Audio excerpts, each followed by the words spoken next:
250 years ago, America declared its independence.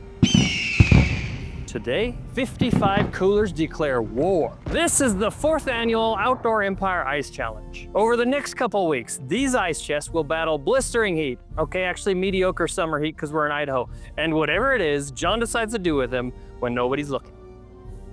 Only one will win. Will American engineering defend the homeland? Will an underdog rise to glory? Or will Germany ruin the 4th of July again? Let's find out. Gear up and get outside. And we're even one-upping ourselves from last year when we did 54 coolers, because this year we have 55 coolers. We've got coolers you've seen before and others you've never seen before. We've got cheap coolers that cost well under $100. And then we've got some ridiculously expensive coolers that only investment bankers can afford. And this year, as you can see, I recruited the help of the rest of the Outdoor Empire crew. We took 1 ton of ice that was delivered here by the ice truck. Holy smokes, we gotta get to work. Helps to have friends with equipment. We are really leveling up at Outdoor Empire for these ice challenges.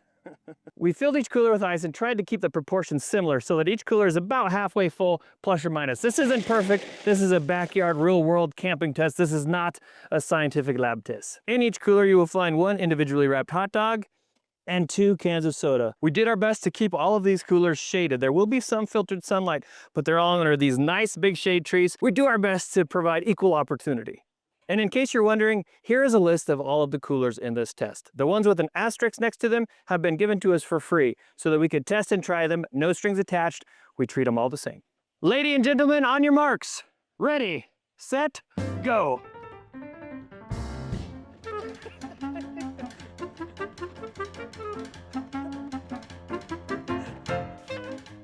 Is that it? Oh, that's gotta be a record. Now we're gonna latch them all up and let the race begin. Hooey, it has been 1 full day since we put ice in these bug peas, and boy am I glad that John, Zach, and Hannah helped me yesterday. In previous years, I've done it all by myself. I can tell you what, it is a lot of work. So thanks to them for all the heavy lifting they did. Now here are my precious specimens all laid out. Don't they look so tidy and nice? Most of these are medium to large size coolers between 45 and 75 quarts, and the majority of them are in that 50 to 60 range, which is probably what most people are typically gonna need for an extended camp out. And sure, I could put them in a garage or do something else to try to ensure that they all have the exact same conditions, but that wouldn't be the real world. And at the end of the day, we're just trying to test and see how long these things hold ice in camping conditions. So forgive me if you disagree with some of my methods, but this is how I'm gonna do it. And while I'm happy to have some of the champions back, like Maluna and Orion, I'm equally as happy to have some of these newbies, like the Costco Special Igloo Yukon or the cheaper Igloo Max Cold over there, that gray one. We've also got this Dometic Recon, which is very expensive. And then we've got some more interesting, reasonable ones like Sportsman's Warehouse. They came out with their own name brand. We've got this Coleman Snap and Go. It's not really meant to be a long-term cooler, but we're gonna see how it does. And this super fun C3 Rover cooler, branded Outdoor Empire. That one is so much fun, and if you want to see more about it, you can watch this video, but it's a remote control cooler, and the company was nice enough to put our logo and sticker on it. How about that? This Hugo also looks very interesting, and for $550, you better hope that this Stanley cooler is gonna do pretty well. We also have some updates made to the Cordova Base Camp and the Bass Pro Shops Polar Cap cooler, which replaced the Cabela's branded Polar Cap cooler, which up through last year was always one of the top 3 finishers. So let's see if they did as well this time. And we've been asked every year about a Wild Gear cooler, and we finally got one. Here's how it's gonna work. Each day, I'm gonna take a set of 4 observations. These are the tools of the trade. For example, on this new Lifetime here, I'm gonna open it up. I'm gonna take a look inside. First, I'm gonna observe, is there ice present? Yes or no? It gets 1 point or 0 points. There is still ice present, so it gets the point.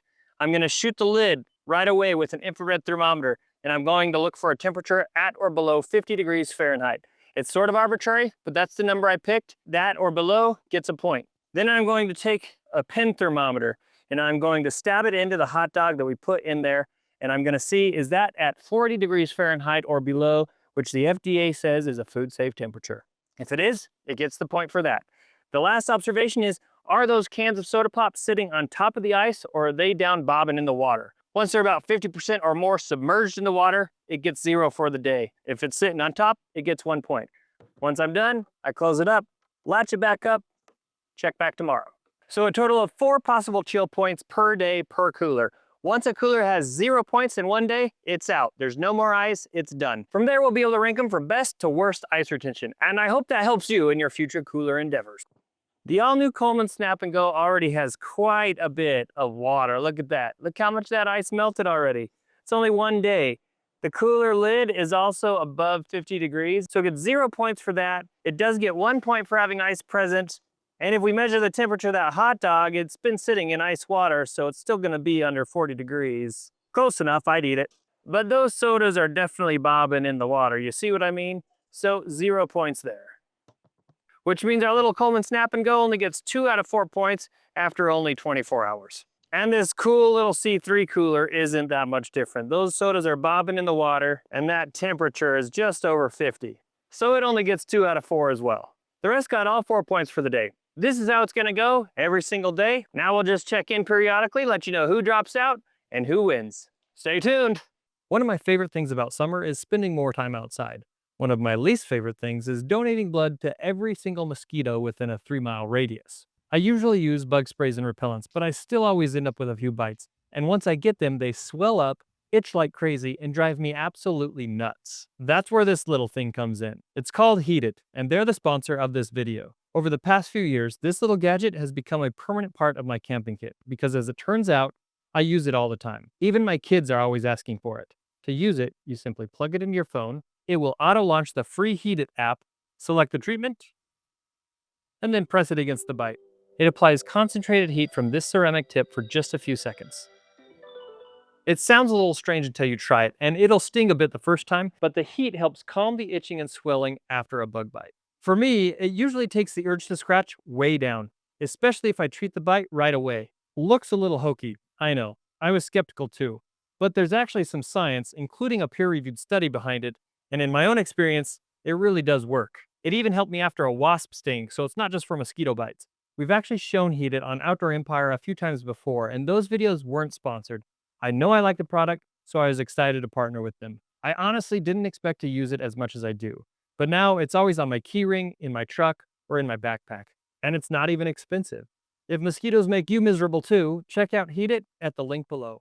Thanks to Heat It for sponsoring this video. Now back to coolers. It has been 3 full days and things are just starting to shake up. It has been pretty cool, only in the mid-70s the last couple days, but in the next few days it's gonna warm up into the 80s and 90s. But here's what I'm seeing today. When it gets to this point where more than about 50% of the can is bobbing in the water, I take away that point. So this is when you start to see some of the more poorly insulated coolers lose points. Like that Igloo Marine, the Coleman Classic, the Stanley definitely lost a point.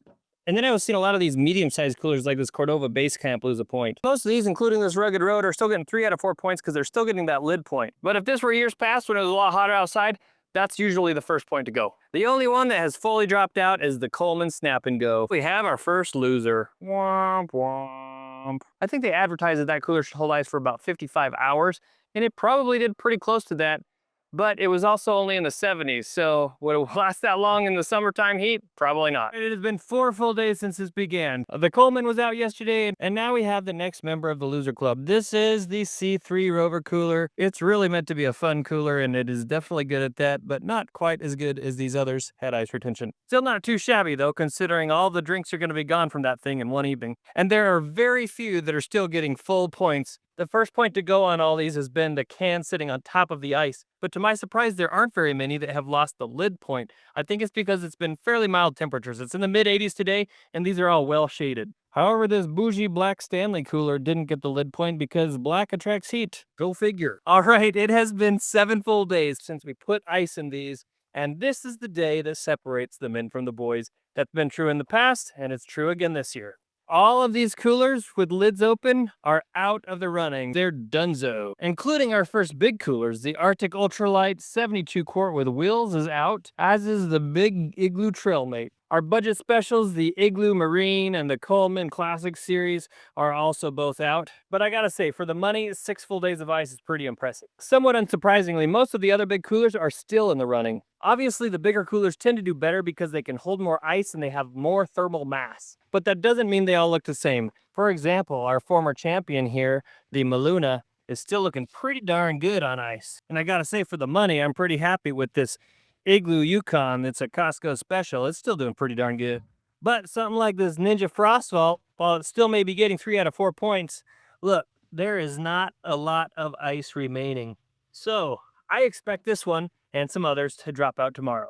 So if you're looking for a cooler that holds ice for a full week in moderate temperatures, then you got some good options in here from Magellan, Iceland, Maluna, Lifetime, Orion, Arctic, Ninja, Gator, Igloo, Yeti, Angle, and Wild Gear. Oh, and don't forget this Frosted Frog back here too. Going into a little bit smaller coolers but still holding their own is the Blue Ice Vault, the Techni Ice, which came all the way from Australia, and even the big box sporting goods stores like Sportsman's and the updated Bass Pro Shops Polar Cap cooler are both hanging in there. And those are 50-quart coolers, which if you look, almost all the other mid-sized coolers are out of the running. However, let me give you a little head-to-head look. Barely any ice in there, just a couple of cubes you can't hardly see, although it's holding real cold. But then we got the new size of the Maluna here, the 50-quart, and look at that. It is still holding plenty of ice.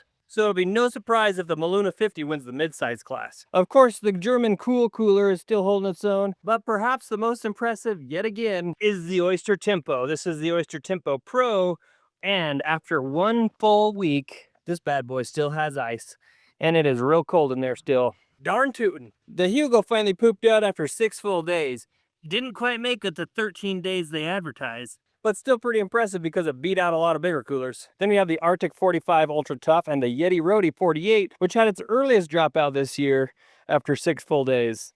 And a couple big brand knockouts before one full week is the Yeti Roadie 60, totally out of ice, and the Grizzly 60, totally out of ice. So after one full week, we have 22 out of 55 coolers remaining. Not too shabby, but we're not done yet. It has been 8 full days, and we are down to 11 out of 55 coolers. Here's who lost out today. The Ninja Frostvault, the Gator, the Lifetime 65, sadly, and the Wild Gear are out, as is the Angle and the Yeti Tundra Hall. The Blue Ice Vault is also out of ice. The Sportsman's Cooler is out. The Bass Pro Shops Polar Cap is out. And our little Oyster Tempo finally gave up the ghost. No more ice. Pretty darn impressive though. That is the smallest cooler in this race. One other though that's also out is this Igloo. However, it's still got 2 chill points. When I opened it up the first time, checked the temperature, that was actually below 50 degrees. So it got 1 point for the lid. And as happens sometimes, I measured the temperature of that hot dog and look at that. It is at 40 degrees. So it's still got 2 out of 4 chill points, but it is out of the race. As far as the coolers that are still in the race, some of them still look pretty good on ice, like this Frosted Frog, while others like the Magellan and the Yeti Tundra barely have but a few cubes left. 11 coolers left, who will win? We are on day... So today, some of the best dropped out. The Yeti Tundra, we're out of Yetis in the final running. The Orion, a former champion, is out. The Magellan, the Frosted Frog even. The new Dometic did well, but it's gone. Okay, after 9 full days, we have 4 cooler black.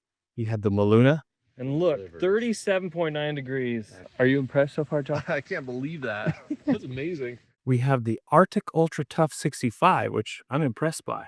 Oh, It's that, dude. Competitor 38.7. It gets, dude. It's that point, and I'm sure that dog is gonna be fine. Oh yeah, it is. Yeah. Wow. So we have the Maluna 70 and the Maluna 50. So even this little brother is hanging in there. That's impressive. We have a Luna and the Luna on the top shelf. It still has ice, dude. It's in the game.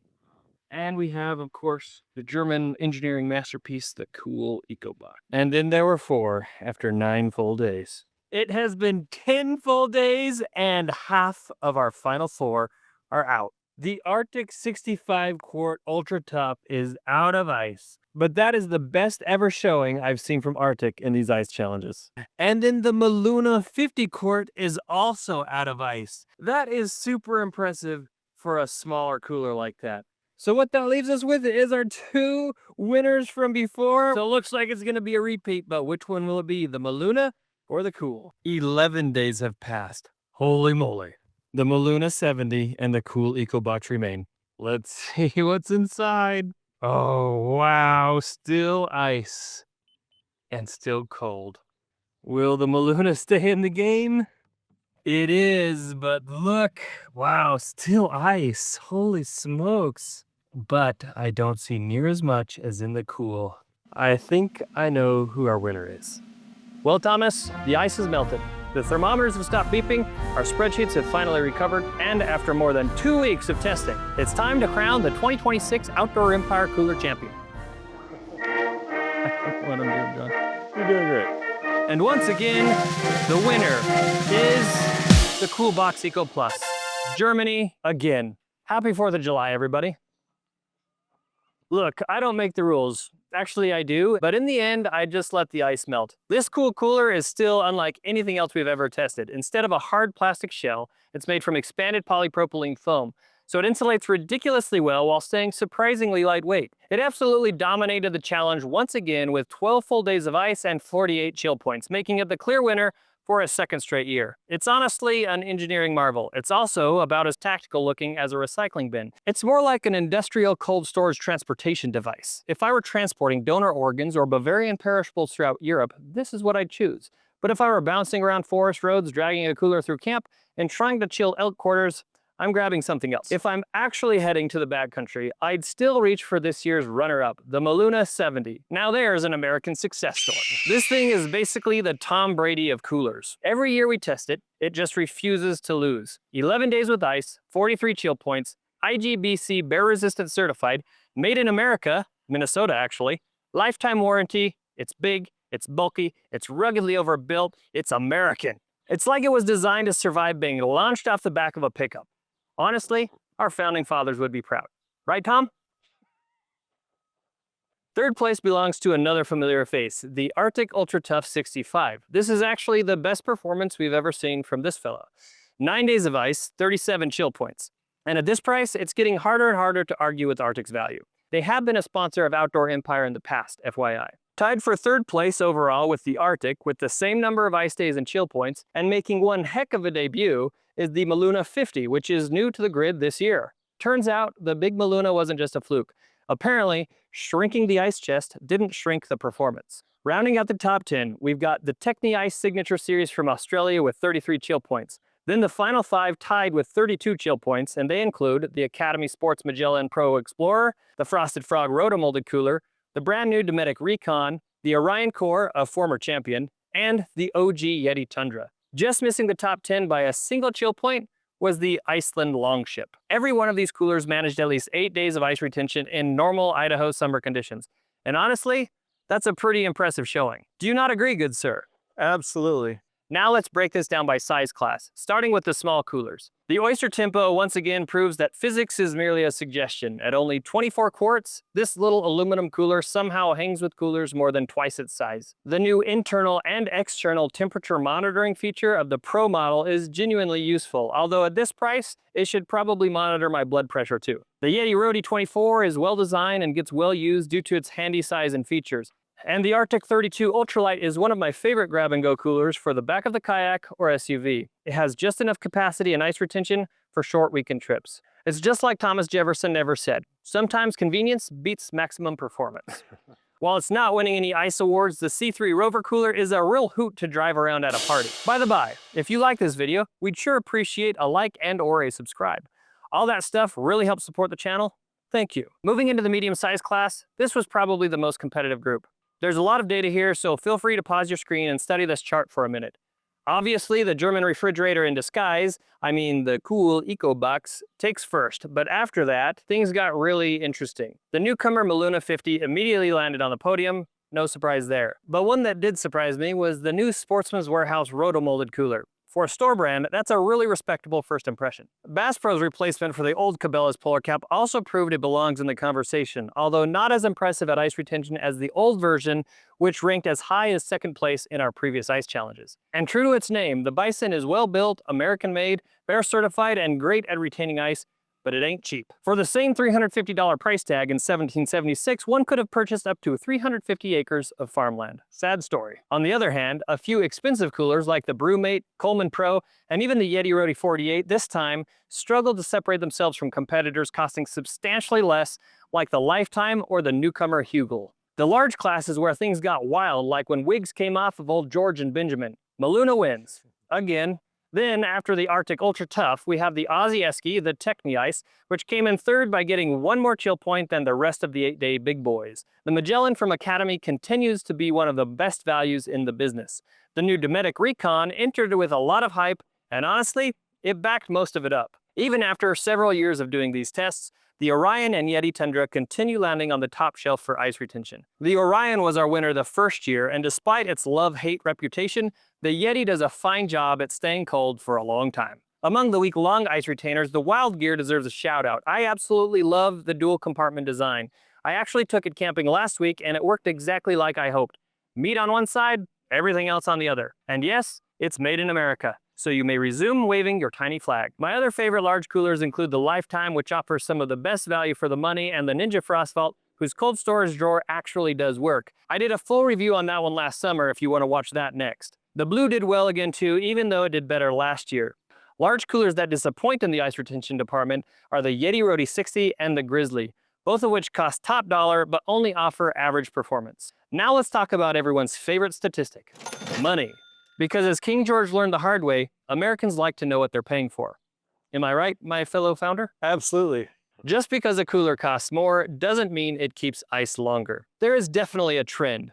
Better coolers generally cost more, but there are some tremendous values hiding in this chart above the line and to the left. The Arctic Ultra Tough, Lifetime High Performance, Magellan, Igloo Yukon, Sportsman's Warehouse, Gator. These all deliver above average performance without demanding a second mortgage.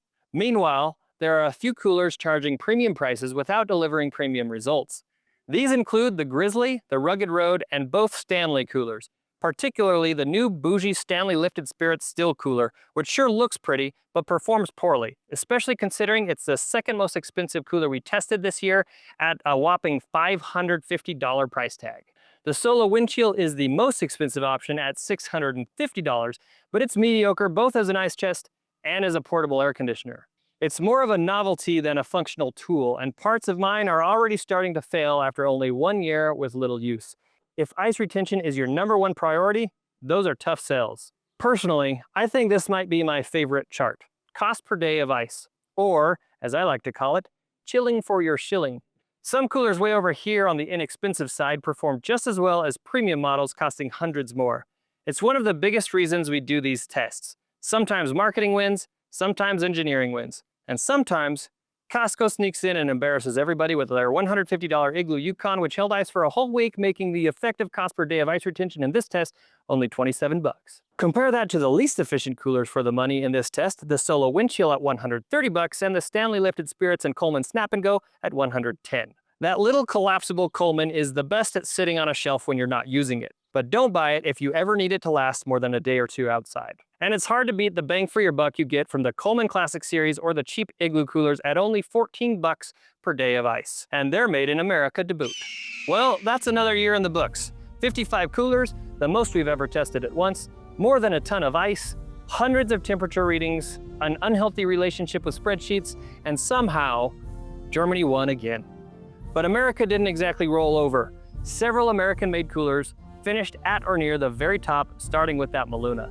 Some incredible new values emerged like the Hugel and Igloo Yukon, and I honestly think the average cooler this year is better than it was just a few years ago. If there's a cooler you want to see in next year's challenge, leave it in the comments. There's a pretty good chance it'll end up melting on our driveway. Thanks for watching, happy 4th of July, God bless America, and somebody please figure out how to beat Germany next year. Now go sign up for our entertaining outdoorsy email newsletter, The Honey Hole, then go watch one of these videos next where we test even more camping gear. And finally, gear up and get outside. Is that all right, John? I mean, Thomas? What do you prefer to go by, good sir? Tom, Tom, all right. in regular company.